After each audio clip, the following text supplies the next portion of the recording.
Norse cosmology divided the universe into 9 realms.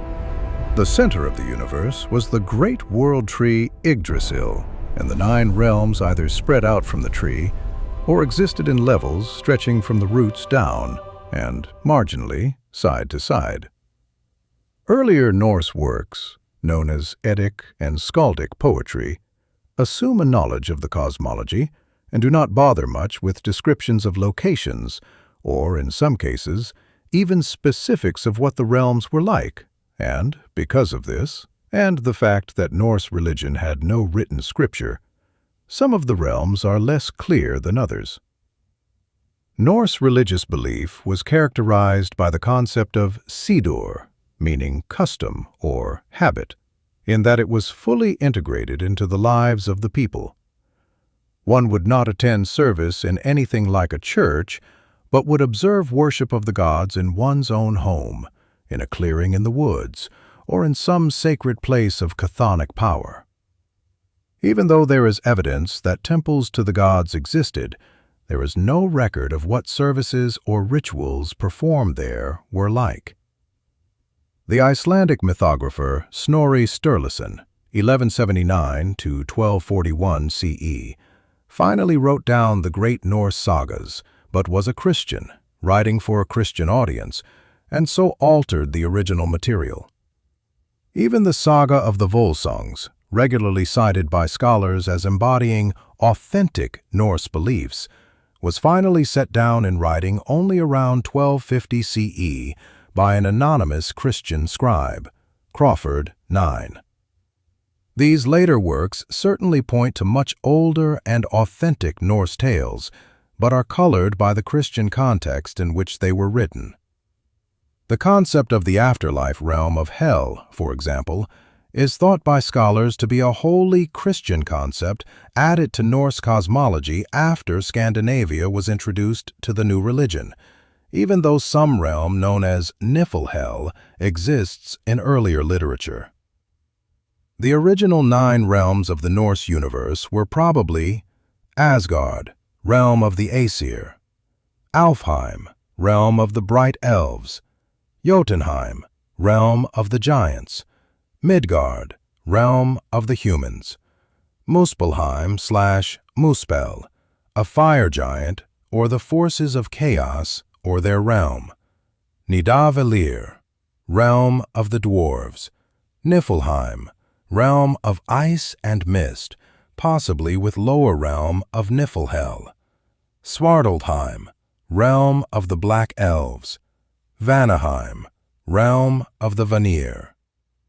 After Snorri's work, the 9 realms changed as he seems to have confused the Black Elves with the Dwarves and merged Nidavellir with Svartalfheim as a single realm, while adding the concept of Hell as the most populous realm of the afterlife and making other changes. The 9 realms, according to Snorri Sturluson and those who wrote after him, are Asgard, realm of the Aesir, joined to Midgard by the Rainbow Bridge, Bifrost; ALFHEIM, realm of the Elves; Hel, realm of those who died of illness or old age, and then of most people; Jotunheim, realm of the Giants and Frost Giants; Midgard, realm of the humans between Asgard and Jotunheim; Muspelheim, realm of fire, the fire giant Surtur and Surtur's forces of chaos; Nidavellir/Svartalfheim, realm of the dwarves beneath the earth; Niflheim, realm of ice, snow, and mist near Muspelheim; Vanaheim, realm of the Vanir. These 9 most likely would not all be recognized by a pre-Christian Scandinavian, but they are the clearest depiction of the 9 realms available in the present day. The same is true of the story of the creation of the world and human beings, which may have been quite different when the Norse religion was a living, dynamic faith. The World Tree and Creation. In the time before time, when nothing existed, there was only the tree Yggdrasil and the void.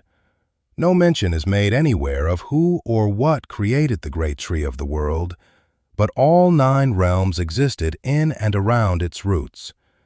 It seems to have grown from the misty void of Ginnungagap, which was bordered on one side by fiery Muspelheim and on the other by icy NIFLHEIM. At some point, the fires of Muspelheim began to melt the ice of NIFLHEIM, and 2 entities emerged from the realm of mist, Ymir the giant and Audhumla the cow. Audhumla drew sustenance from licking the ice and soon uncovered Buri, the ancestor of the gods. Buri had a son, no mention is made of how, named Bor, who mated with the giantess Bestla, who also appears from nowhere. Bestla gave birth to the first of the gods, Odin, Vili, and Ve. While this was going on, Ymir gave birth to the giants through the process of autogamy, self-fertilization. While he sleeps, a male and female are born from his left armpit, and a son comes from his legs. These will be the ancestors of the giants. Odin and his brothers kill Ymir, and the giants are all drowned in his gushing blood, except for Bergelmir and his wife, who escape on a raft, and will produce all the later giants who will be the sworn enemies of the gods.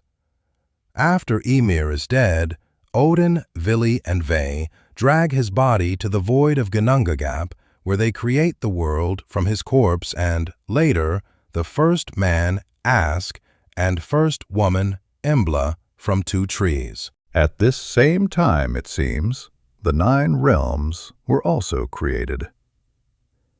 Asgard. Originally, it is thought, Asgard was a part of the world of humans, but Snorri places it in the heavens, connected to Midgard by Bifrost, the Rainbow Bridge. Asgard is the home of the Aesir, the majority of the Norse pantheon, who warred with other gods known as the Vanir, made peace, and exchanged hostages to maintain that peace. Therefore, even though Asgard is primarily the home of the Aesir, there are Vanir who live there, just as there are Aesir in VANHEIM. The best-known gods of the Norse pantheon are Aesir, or live in Asgard, Odin, Thor, Loki, and Balder.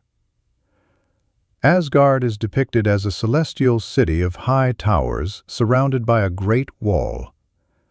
Odin's famous hall of Valhalla, where his throne may have been located, is in Asgard.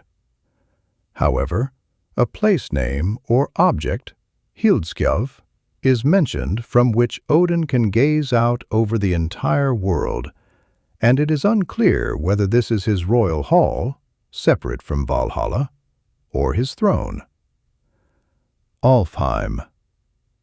ALFHEIM also exists in the heavens, not far from Asgard, and was the home of the light or bright elves and, after Snorri, all the elves. It was presided over by the Vanir god Freyr, who was one of the hostages sent from Vanaheim to Asgard at the conclusion of the war.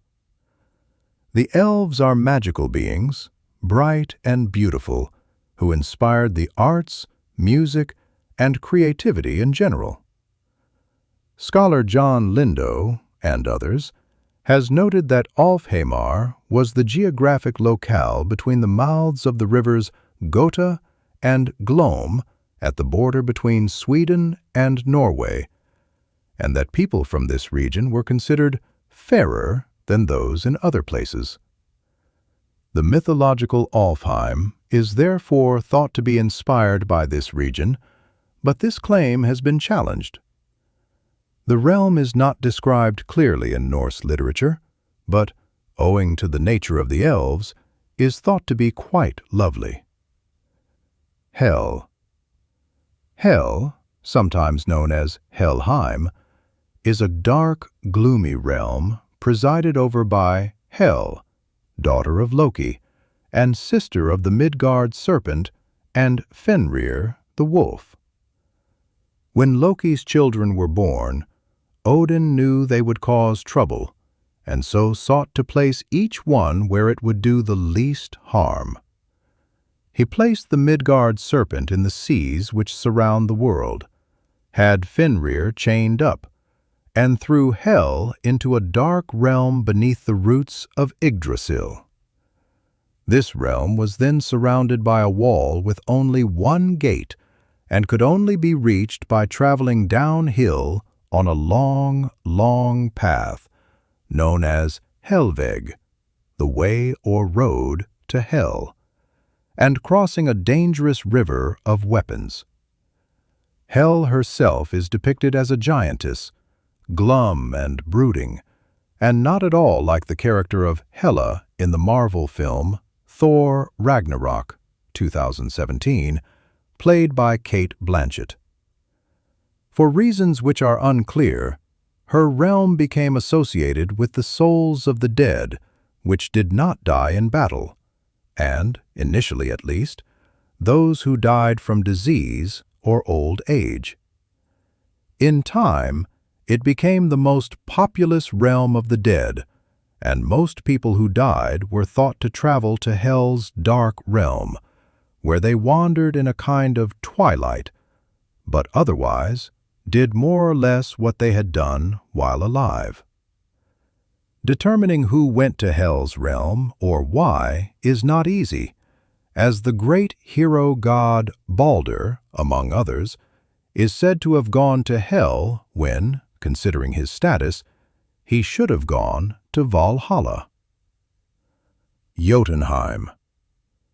Jotunheim, sometimes referred to as Utgard, is the realm of the giants and frost giants, and is located 20 miles north of Jotunheim, near both Asgard and Midgard. Jotunheim/Utgard was considered beyond the realm of order, a primordial place of chaos, magic, and untamed wilderness. Loki, the trickster god of mischief, came from Jotunheim, but lived in Asgard. Jotunheim was considered best avoided, but there are a number of tales involving gods of Asgard purposefully traveling there. It was separated from Asgard by the river Iving, which never froze and was difficult to cross. But Odin traveled to Jotunheim to Mimir's Well of Wisdom, and Thor also went there to the stronghold of the giant Utgarda Loki. Anything could happen to a person in Jotunheim, as the tale of Thor and Utgarda Loki makes clear. Nothing Thor experiences on his journey is what it appears to be, and, at the end of the story, the stronghold and everyone in it disappears. Midgard. The realm of human beings was first populated by Ask and Embla, from whom all other people are descended. After Odin, Veli, and Ve kill Ymir and create the world, they are walking along by the sea and find two trees, an ash and an elm. They create the first man from the ash tree and the woman from the elm. They understand, however, that these creatures are helpless and easy prey for the giants, and so create Midgard to protect them. In the Gylfafinning section of the Prose Edda, the storyteller Hei describes Midgard. After humans are created, the gods create Asgard with its high walls for protection, and are then assumed to have made the animals in Midgard and the Rainbow Bridge. Muspelheim. Muspelheim is the primordial realm of fire, according to S.N. Snorri, which was instrumental in the creation of the world. The fire giant Surtur lives in this realm and will emerge at Ragnarok, the twilight of the gods, to destroy Asgard and everything else. Scholars in the modern day, however, disagree with Snorri's interpretation and believe that Muspel was originally a giant from a fiery world whose only function in original Norse mythology was the part he would play at Ragnarok. John Lindow, for example, notes how, in Eddic poetry, Muspel is associated with groups, Muspel's peoples and Muspel's sons. Both refer to the hordes of evil beings that will invade the world at Ragnarok, 234. Simek agrees with this, citing Muspel as most likely the name for a giant and meaning roughly the end of the world, 223. As with many of the original Norse concepts, however, Snorri's interpretation changed how Muspel, or Muspelheim, was originally viewed, and for the past few hundred years, it has been understood as a place of fire, not an entity. Nidavellir, SVARTALFHEIM. The realm of Nidavellir, SVARTALFHEIM, was below Midgard, deep in the earth, and the home of the dwarves who toiled there at their forges. It is a dark, smoky place lit only by the fires from the forge and the torches on the walls. The gods seem to have decreed the realm of the dwarves based on their origin as given by Snorri in the Gylfafinning. The dwarves were associated with craftsmanship and magic. They created Thor's hammer Mjolnir and Odin's spear, and well as the god Frey's magic ship, which can be folded up and carried in his pocket. They are also responsible for the mead of poetry, which Odin steals from the giants and gives to the gods who then inspire poets, through drink, to create their verse. NIFLHEIM. NIFLHEIM, along with Muspelheim, is the oldest of the 9 realms, the primordial land of ice, mist, and snow, from whence all life began. Snorri equates Niflheim with Niflhel, which gave rise to his understanding of Niflheim as the location of Hel's realm. If Niflhel did exist in Norse cosmology prior to Christianity, as it seems to have, there is no mention of it in Niflheim, and it was probably an abode of the dead, comparable to Tartarus in Greek mythology, or the later depictions of Hell, a dark, dreary place where the souls of the dead are confined. It may have been located beneath Niflheim. Niflheim, however, has nothing to do with the realm of the dead per se. It is a cold and misty realm where no one lives, not even the frost giants. Odin is said to have thrown Hel into Niflheim, and to have then given her power over the dead and the lives of those in the 9 realms, but it is thought that she would have passed through Niflheim and into Niflhel, which just means dark realm of hell, where she then ruled. VANHEIM. VANHEIM is the home of the Vanir, the other family of Norse gods, who were associated with fertility and magic. The Aesir went to war with the Vanir, but precisely why is unclear. It may be the war was fought over various practices of the Vanir which the Aesir considered unacceptable, such as allowing incest, and practicing a kind of magic the Aesir thought dishonorable.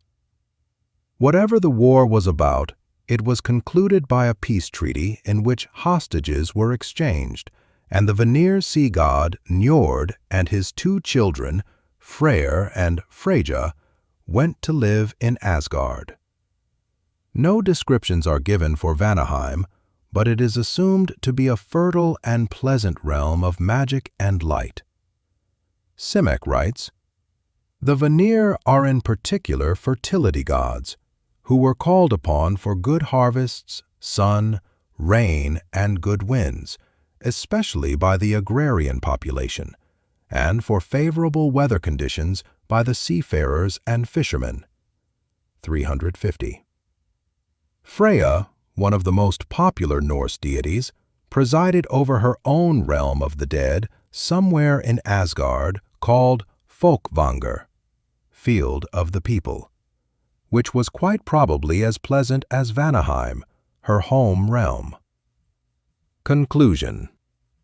All these 9 realms coexisted, operating together, and would do so until the day of Ragnarok. Independent of the 9 realms, and living together in the roots of Yggdrasil, were the Norns, the Fates, who weave the destinies of human beings and the gods. Like the 3 Fates of ancient Greek belief, or the 7 Hathors or god of fate Shai, in the religion of ancient Egypt, the decisions of the Norns were final, and no one could appeal them. The world and all 9 realms would be destroyed, and there was nothing anyone could do about that. Ragnarok would begin with a hard winter of ice and snow, and then the arrival of Surtur, the fire giant, who would consume the world in flame, at the same time that the Midgard serpent breaks free, churning the waters around Midgard and sinking the earth, while, simultaneously, the great wolf Fenrir snaps his chains and devours the sun. The rainbow bridge Bifrost cracks and falls as Yggdrasil shakes, and the gods arrange themselves for the final battle to save the ordered world they have built from the forces of chaos.